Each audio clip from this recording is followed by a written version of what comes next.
2024 की साकार मुरली। मीठे बच्चे, सच्चे बाप के साथ सच्चे बनो, सच्चाई का चार्ट रखो, ज्ञान का अहंकार छोड़ याद में रहने का पूरा पूरा पुरुषार्थ करो। प्रश्न, महावीर बच्चों की मुख्य निशानी क्या होगी? उत्तर, महावीर बच्चे वह जिनकी बुद्धि में निरंतर बाप की याद हो। महावीर माना शक्तिमान।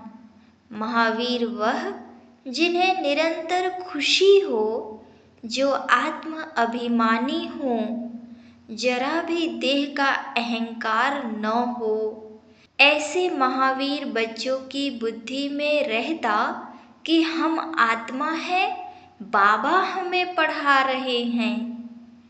ओम शांति।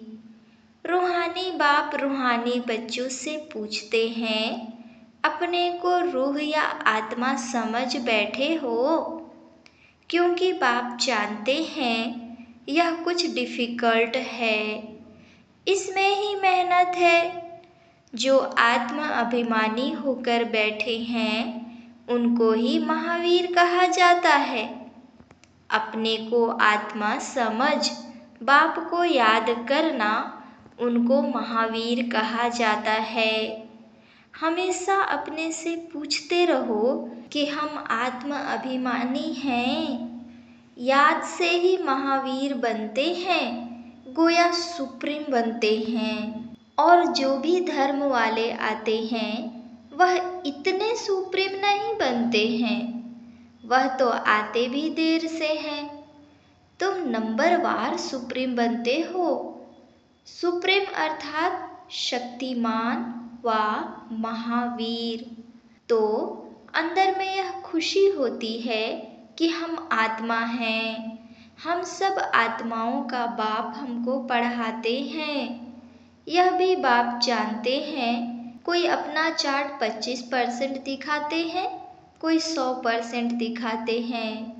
कोई कहते हैं 24 घंटे में आधा घंटा याद ठहरती है, तो कितना % हुआ? अपनी बड़ी संभाल रखनी है। धीरे धीरे महावीर बनना है, फट से नहीं बन सकते हैं, मेहनत है। वह जो ब्रह्म ज्ञानी तत्व ज्ञानी हैं, ऐसे मत समझो वह अपने को कोई आत्मा समझते हैं। वह तो ब्रह्म घर को परमात्मा समझते हैं और स्वयं को कहते हैं अहम ब्रह्मस्मि। अब घर से थोड़े ही योग लगाया जाता है। अभी तुम बच्चे अपने को आत्मा समझते हो। यह अपना चार्ट देखना है, 24 घंटे में हम कितना समय अपने को आत्मा समझते हैं। अभी तुम बच्चे जानते हो हम ईश्वरीय सर्विस पर हैं, ऑन गॉडली सर्विस। यही सबको बताना है कि बाप सिर्फ कहते हैं मन मना भव, अर्थात अपने को आत्मा समझ मुझे याद करो। यह है तुम्हारी सर्विस। जितनी तुम सर्विस करेंगे उतना फल भी मिलेगा। यह बातें अच्छी रीति समझने की है। अच्छे अच्छे महारथी बच्चे भी इस बात को पूरा समझते नहीं हैं। इसमें बड़ी मेहनत है। मेहनत बिगर फल थोड़े ही मिल सकता है। बाबा देखते हैं, कोई चार्ट बनाकर भेज देते हैं, कोई से तो चार्ट लिखना पहुंचता ही नहीं है।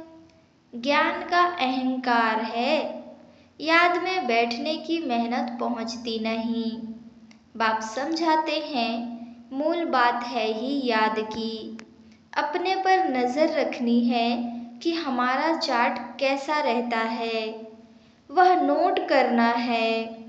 कई कहते हैं चार्ट लिखने की फुर्सत नहीं। मूल बात तो बाप कहते हैं अपने को आत्मा समझ, अलफ को याद करो। यहाँ जितना समय बैठते हो तो बीच बीच में अपने दिल से पूछो कि हम कितना समय याद में बैठे। यहाँ जब बैठते हो तो तुमको याद में ही रहना है, और चक्र फिराओ तो भी हर्जा नहीं। हमको बाबा के पास जरूर जाना है, पवित्र सतोप्रधान होकर जाना है। इस बात को अच्छी रीति समझना है। कई तो फट से भूल जाते हैं, सच्चा सच्चा चार्ट अपना बताते नहीं है। ऐसे बहुत महारथी हैं, सच तो कभी नहीं बताएंगे। आधा कल्प झूठ दुनिया चली है, तो झूठ जैसे अंदर जम गया है। इसमें भी जो साधारण है वह तो झट चाट लिखेंगे। बाप कहते हैं तुम पापों को भस्म कर पावन होंगे याद की यात्रा से। सिर्फ ज्ञान से तो पावन नहीं होंगे, बाकी फायदा क्या। पुकारते भी हो पावन बनने के लिए, उसके लिए चाहिए याद। हर एक को सच्चाई से अपना चार्ट बताना चाहिए। यहाँ तुम पौना घंटा बैठे हो तो देखना है पौने घंटे में हम कितना समय अपने को आत्मा समझ बाप की याद में थे। कईयों को तो सच बताने में लज्जा आती है, बाप को सच नहीं बताते। वह समाचार देंगे यह सर्विस की, इतनों को समझाया, यह किया, परंतु याद की यात्रा का चार्ट नहीं लिखते। बाप कहते हैं याद की यात्रा में न रहने कारण ही तुम्हारा कोई को तीर नहीं लगता है। ज्ञान तलवार में जौहर नहीं भरता है। ज्ञान तो सुनाते हैं, बाकी योग का तीर लग जाए वह बड़ा मुश्किल है। बाबा तो कहते हैं पौने घंटे में 5 मिनट भी याद की यात्रा में नहीं बैठते होंगे। समझते ही नहीं कि कैसे अपने को आत्मा समझ और बाप को याद करें। कई तो कहते हैं हम निरंतर याद में रहते हैं। बाबा कहते हैं यह अवस्था अभी हो नहीं सकती। अगर निरंतर याद करते फिर तो कर्मातीत अवस्था आ जाए, ज्ञान की पराकाष्ठा हो जाए। थोड़ा ही किसको समझाने से बहुत तीर लग जाए। मेहनत है ना। विश्व का मालिक कोई ऐसे थोड़े ही बन जाएगा। माया तुम्हारी बुद्धि का योग कहाँ का कहाँ ले जाएगी। मित्र संबंधी आदि याद आते रहेंगे। किसको विलायत जाना होगा तो सब मित्र संबंधी, स्टीमर, एरोप्लेन आदि ही याद आते रहेंगे। विलायत जाने की जो प्रैक्टिकल इच्छा है वह खींचती है। बुद्धि का योग बिल्कुल टूट जाता है। और कोई तरफ बुद्धि न जाए, इसमें बड़ी मेहनत की बात है। सिर्फ एक बाप की ही याद रहे, यह देह भी याद न आए। यह अवस्था तुम्हारी पिछाड़ी को होगी। दिन प्रतिदिन जितना याद की यात्रा को बढ़ाते रहें, इसमें तुम्हारा ही कल्याण है। जितना याद में रहेंगे उतना तुम्हारी कमाई होगी। अगर शरीर छूट गया फिर यह कमाई तो कर नहीं सकेंगे। जाकर छोटा बच्चा बनेंगे तो कमाई क्या कर सकेंगे। भल आत्मा यह संस्कार ले जाएगी, परंतु टीचर तो चाहिए ना जो फिर स्मृति दिलाए। बाप भी स्मृति दिलाते हैं ना। बाप को याद करो। यह सिवाय तुम्हारे और कोई को पता नहीं है कि बाप की याद से ही पावन बनेंगे। वह तो गंगा स्नान को ही ऊंच मानते हैं, इसलिए गंगा स्नान ही करते रहते हैं। बाबा तो इन सब बातों का अनुभवी है ना। इसने तो बहुत गुरु किए हैं। वह स्नान करने जाते हैं पानी का। यहाँ तुम्हारा स्नान होता है याद की यात्रा से। सिवाय बाप की याद के तुम्हारी आत्मा पावन बन ही नहीं सकती। इनका नाम ही है योग, अर्थात याद की यात्रा। ज्ञान को स्नान नहीं समझना, योग का स्नान है।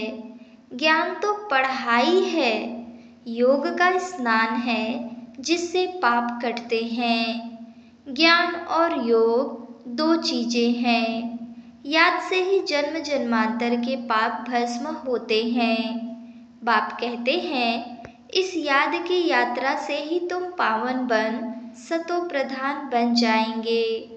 बाप तो बहुत अच्छी रीति समझाते हैं। मीठे मीठे बच्चों, इन बातों को अच्छी रीति समझो, यह भूलो नहीं। याद की यात्रा से ही जन्म जन्मांतर के पाप कटेंगे। बाकी ज्ञान तो है कमाई। याद और पढ़ाई दोनों अलग चीज हैं। ज्ञान और विज्ञान। ज्ञान माना पढ़ाई, विज्ञान माना योग अथवा याद। याद की यात्रा बहुत बड़ी है, इसमें ही मेहनत है। स्वर्ग में तो सब जाएंगे। सतयुग है स्वर्ग, त्रेता है सेमी स्वर्ग। वहाँ तो इस पढ़ाई अनुसार जाकर विराजमान होंगे। बाकी मुख्य है योग की बात। प्रदर्शनी व म्यूजियम आदि में भी तुम ज्ञान समझाते हो, योग थोड़े ही समझा सकेंगे। सिर्फ इतना कहेंगे, अपने को आत्मा समझ बाप को याद करो। बाकी ज्ञान तो बहुत देते हो। बाप कहते हैं, पहले पहले बात ही यह बताओ कि अपने को आत्मा समझ बाप को याद करो। इस ज्ञान देने के लिए ही तुम इतने चित्र आदि बनाते हो। योग के लिए कोई चित्र की दरकार नहीं है। चित्र सब ज्ञान की समझाने के लिए बनाए जाते हैं। अपने को आत्मा समझने से देह का अहंकार बिल्कुल टूट जाता है। ज्ञान में तो जरूर मुख चाहिए वर्णन करने के लिए। योग की तो एक ही बात है, अपने को आत्मा समझ बाप को याद करना है। पढ़ाई में तो देह की दरकार है। शरीर बिगर कैसे पढ़ेंगे व पढ़ाएंगे। पतित पावन बाप है तो उनके साथ योग लगाना पड़े ना, परंतु कोई जानते नहीं है। बाप खुद आकर सिखलाते हैं। मनुष्य मनुष्य को कभी सिखला न सके। बाप ही कहते हैं, मुझे याद करो। इसको कहा जाता है परमात्मा का ज्ञान। परमात्मा ही ज्ञान का सागर है। यह बड़ी समझने की बातें हैं। सबको यही बोलो कि बेहद के बाप को याद करो। वह बाप नई दुनिया स्थापन करते हैं। वह समझते ही नहीं कि नई दुनिया स्थापन होनी है। जो भगवान को याद करें, ध्यान में भी नहीं है तो ख्याल करे ही क्यों। यह भी तुम जानते हो, परमपिता परमात्मा शिव भगवान एक ही है। कहते भी हैं ब्रह्मा देवताय नमः, फिर पिछाड़ी में कहते हैं शिव परमात्माय नमः। वह बाप है ही ऊंचते ऊंच, परंतु वह क्या है यह भी नहीं समझते। अगर पत्थर ठिक्कर में है फिर नमः काहे की, अर्थ रहित बोलते रहते हैं। यहाँ तो तुमको आवाज से परे जाना है, अर्थात निर्वाण धाम शांति धाम में जाना है। शांति धाम सुख धाम कहा जाता है। वह है स्वर्ग धाम। नरक को धाम नहीं कहेंगे। अक्षर बड़े सहज हैं। क्राइस्ट का धर्म कहाँ तक चलेगा यह भी उन लोगों को कुछ पता नहीं। कहते भी हैं क्राइस्ट से 3000 वर्ष पहले पैराडाइज था, अर्थात देवी देवताओं का राज्य था। तो फिर 2000 वर्ष क्रिश्चियन का हुआ। अब फिर देवता धर्म होना चाहिए ना। मनुष्यों की बुद्धि कुछ काम नहीं करती। ड्रामा के राज को न जानने कारण कितने प्लान बनाते रहते हैं। यह बातें बड़ी अवस्था वाली बूढ़ी माताएं तो समझ न सके। बाप समझाते हैं, अभी तुम सबकी वानप्रस्थ अवस्था है, वाणी से परे जाना है। वह भल कहते हैं निर्वाण धाम गया, परंतु जाता कोई नहीं है। पुनर्जन्म फिर भी लेते जरूर हैं, वापस कोई भी जाता नहीं। वानप्रस्थ में जाने के लिए गुरु का संग करते हैं। बहुत वानप्रस्थ आश्रम हैं, माताएं भी बहुत हैं, वहाँ भी तुम सर्विस कर सकते हो। वानप्रस्थ का अर्थ क्या है तुमको बाप बैठ समझाते हैं। अभी तुम सब वानप्रस्थी हो, सारी दुनिया ही वानप्रस्थी है। जो भी मनुष्य मात्र देखते हो सब वानप्रस्थी हैं। सर्व का सद्गति दाता एक ही सतगुरु है, सबको जाना ही है। जो अच्छी रीति पुरुषार्थ करते हैं वह इतना ऊंच पद पाते हैं। इसको कहा ही जाता है कयामत का समय। कयामत के अर्थ को भी वह लोग समझते नहीं हैं। तुम बच्चों में भी नंबरवार समझते हैं। बड़ी ऊंच मंजिल है, सबको समझाना है। अभी हमको घर जाना है जरूर, आत्माओं को वाणी से परे जाना है, फिर पाठ रिपीट करेंगे। परंतु बाप को याद करते करते जाएंगे तो ऊंच पद पाएंगे। दैवी गुण भी धारण करने हैं। कोई गंदा काम, चोरी आदि नहीं करना चाहिए।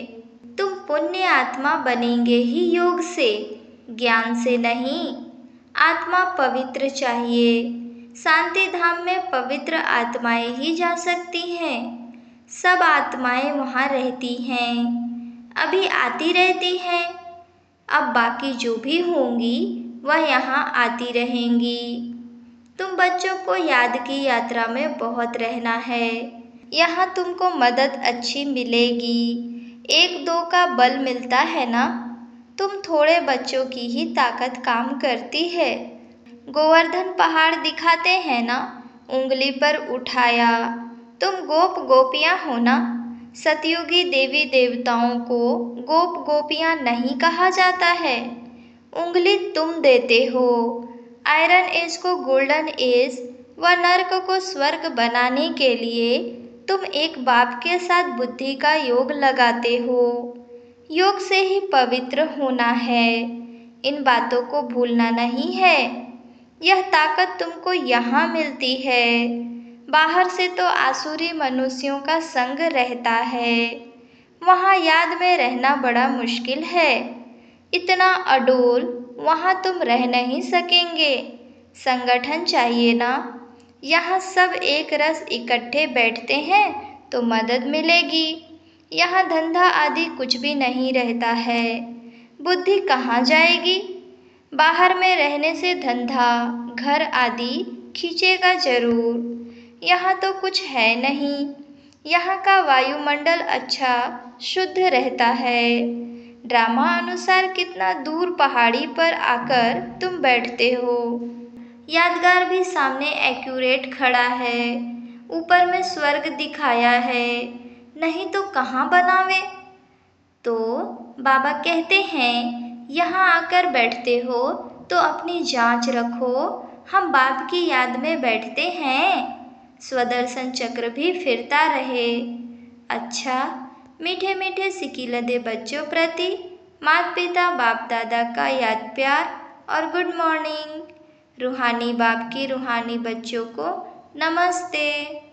धारणा के लिए मुख्य सार। पहली पॉइंट, अपने याद के चार्ट पर पूरी नज़र रखनी है। देखना है हम बाप को कितना समय याद करते हैं। याद के समय बुद्धि कहाँ कहाँ भटकती है। दूसरी पॉइंट, इस कयामत के समय में वाणी से परे जाने का पुरुषार्थ करना है। बाप की याद के साथ दैवी गुण भी जरूर धारण करने हैं। कोई गंदा काम, चोरी आदि नहीं करना है। वरदान, व्यर्थ व डिस्टर्ब करने वाले बोल से मुक्त, डबल लाइट अव्यक्त फरिश्ता भव।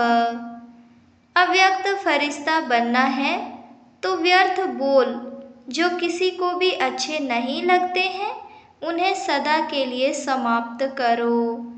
बात होती है दो शब्दों की, लेकिन उसे लंबा करके बोलते रहना यह भी व्यर्थ है। जो 4 शब्दों में काम हो सकता है वो 12-15 शब्दों में नहीं बोलो।